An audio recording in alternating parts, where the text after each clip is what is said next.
Whatever this movie is called, it has Godzilla and Kong in the title and an X in between them, and then the New Empire as a subtitle. So many people have been debating this title for the past few months. The director himself, Adam Wingard, who last directed Godzilla vs. Kong, has even been asked about it. It's like the Fast and the Furious movies. The trailers call it one thing, the poster says something else, the movie has a different title in it, and then eventually we all just call the movies whatever we want to call it. And in the latest installment of the Monsterverse, Kong and Godzilla go up against a colossal deadly threat that threatens the existence of their species and our very own, as well as diving deep into the mysteries of Skull Island and beyond. This movie has a blessing and a curse. It's blessed to be coming out right after Godzilla Minus One wowed audiences around the world and became the first Godzilla movie to ever win an Academy Award. It's also cursed to be coming directly after Godzilla Minus One, which wowed audiences around the world and became the first Godzilla movie to ever win an Academy Award, because everyone's going to compare it to that movie. And that's not good, because Minus One is my favorite Godzilla movie ever made. I think that film is absolutely tremendous.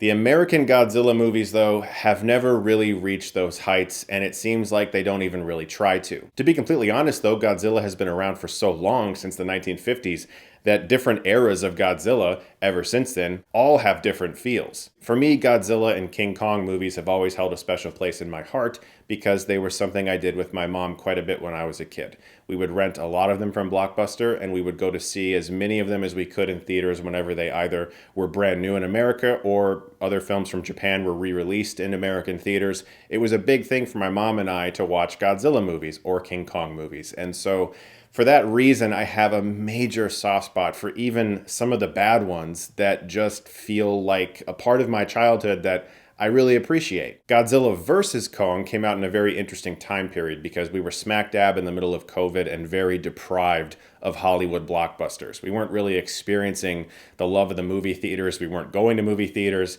and it was one of the very first big blockbusters to come out. And so it felt kind of special and unique to be able to see that movie. This movie is not going to get that same appreciation. Is that entirely fair? I don't know. I don't think this movie is as good as Godzilla vs. Kong, which I still haven't really watched again since having seen it, even though I enjoyed that movie. It was two titans beating the shit out of each other, and I found myself having a really good time with that aspect of the movie. This film felt a step beneath that in that, as chaotic as that movie was, this film feels just a little bit more jumbled in regards to what the characters are doing and what the monsters are doing. Where this movie works is the exact same place Godzilla vs. Kong worked for me, and that's the fights. Seeing these monsters go up against each other on the big screen is always going to remind me of that childhood part of me that loved renting Godzilla movies from Blockbuster and watching them with my mom. It's never not going to work for me. The stuff about this movie that doesn't work for me is pretty much the same thing that hasn't worked for me in almost every Godzilla movie ever, except for Minus One, the humans. I don't really care about them. They're basically exposition factories for what the monsters are doing.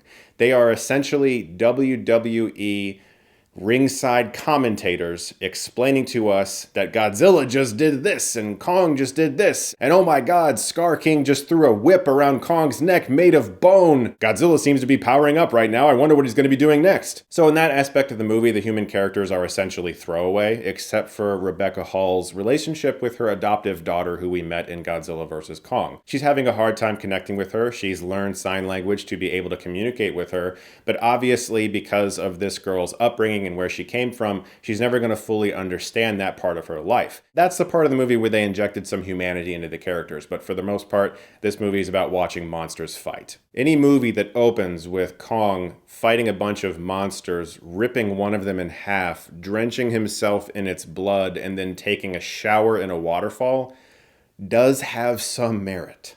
I did like Dan Stevens a lot in the movie, though. He plays, I guess, the veterinarian to the Monsterverse.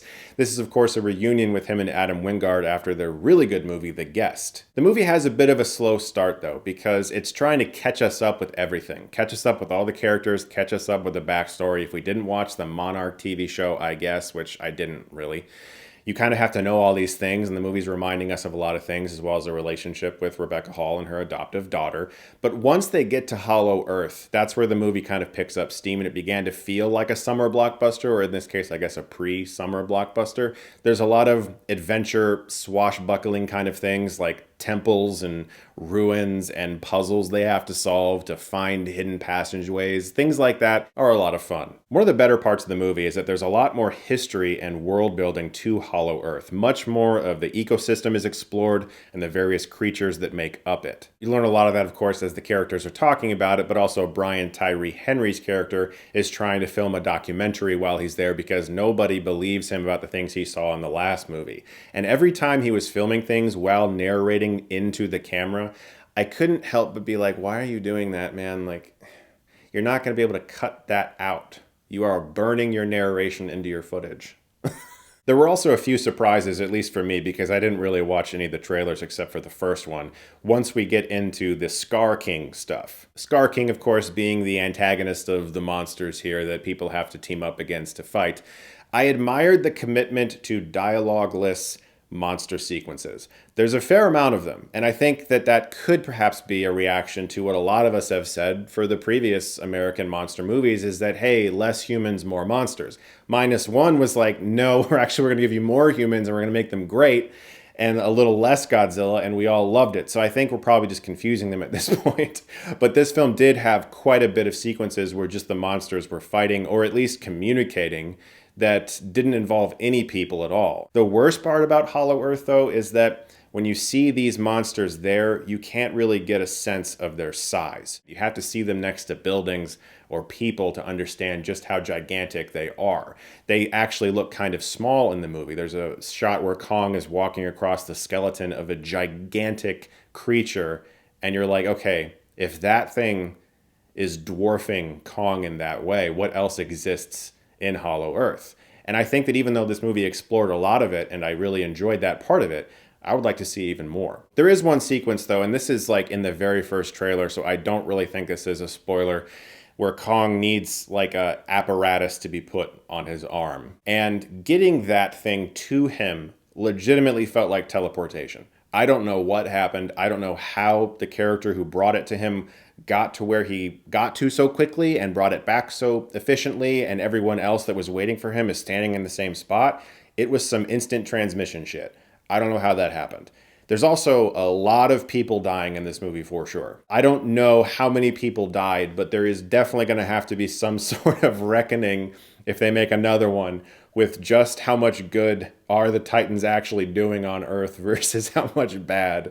I would love to have seen that explored a little more here. So look, this movie worked for me on one very specific level. A bunch of monsters fought and beat the shit out of each other for a long time. There are a lot of monster fights in the movie. That's very fun for me. It also always reminds me of that connection with my childhood self that got very excited about these movies, regardless of whatever any of the people were saying in them. My theater had a lot of kids, a lot of parents brought their kids, and they were jumping up and down and clapping, and they seemed to be having the time of their lives. That's where I think this movie is going to live on. Will I ever watch it again? If my kids want to one day, I don't think I really feel like I have to. I've seen -1 3 times, though. I haven't seen Godzilla vs. Kong again either, but maybe one day I'll check out the whole series if they make another one and complete this little trilogy for Adam Wingard. I still think that the human part of these movies is the worst and least interesting part of it. The monster stuff is handled really well, and at the end of the day, that is what we're paying for. Guys, thank you so much, as always, for watching. If you see the film, I'll be curious to know what you thought of it. Thank you, as always, and if you like this, you can click right here and get Stuckmannized.